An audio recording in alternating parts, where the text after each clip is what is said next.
Les peintures en phase aqueuse sèchent rapidement, il faut donc appliquer la peinture de manière rapide et précise, il est donc important d'utiliser le matériel adéquat. Pour les produits en phase aqueuse, il conviendra d'utiliser les brosses en fibre synthétique bleue, spécialement conçues pour les peintures en phase aqueuse.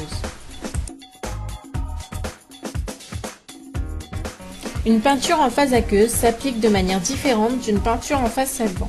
3 étapes sont nécessaires.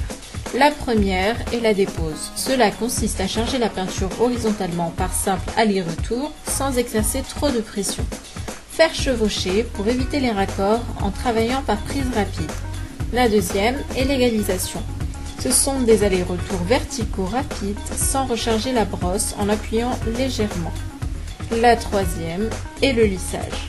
Sans recharger la brosse, lisser de bas en haut par un aller simple en un geste rapide sans pression. 2 types de fibres conviennent pour les produits en phase aqueuse. Les rouleaux en fibre de polyester. Le rouleau en polyester tissé convient pour les peintures murales en phase aqueuse. Le rouleau microfibre, idéal pour les produits liquides de type lasure et vernis. Le rouleau polyester lacqueur convient pour obtenir des aspects tendus pour les peintures lac. Et enfin, le rouleau polyamide texturé, il convient pour les peintures à forte densité et les produits épais comme les produits de façade et les alkydes en émulsion. En phase aqueuse, on respectera les 3 étapes suivantes.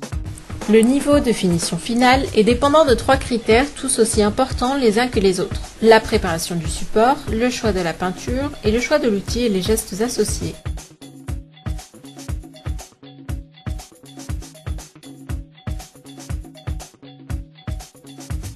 On choisira l'épaisseur des fibres en fonction de l'aspect désiré. Plus le millimètre est bas, plus l'aspect sera tendu et inversement. Nous avons illustré les zones d'application par étapes à respecter afin de limiter les problèmes, tels que les risques de reprise ou les gestes et déposes hétérogènes. Il existe différents types de brosses. La brosse à rechampir. Cette brosse s'utilise pour rechampir et non pour appliquer sur une grande surface. La pointe des poils est effilée à cet effet. La brosse pouce, elle convient pour appliquer ou border. La pointe des poils est plate. La brosse plate, elle permet d'appliquer sur une grande surface facilement. La brosse à radiateur, utile pour intervenir dans les endroits difficiles d'accès. Le spalté convient exclusivement pour lisser les produits et obtenir une finition tendue. On choisira l'épaisseur des fibres en fonction de l'aspect désiré. Plus le millimètre est bas, plus l'aspect sera tendu et inversement.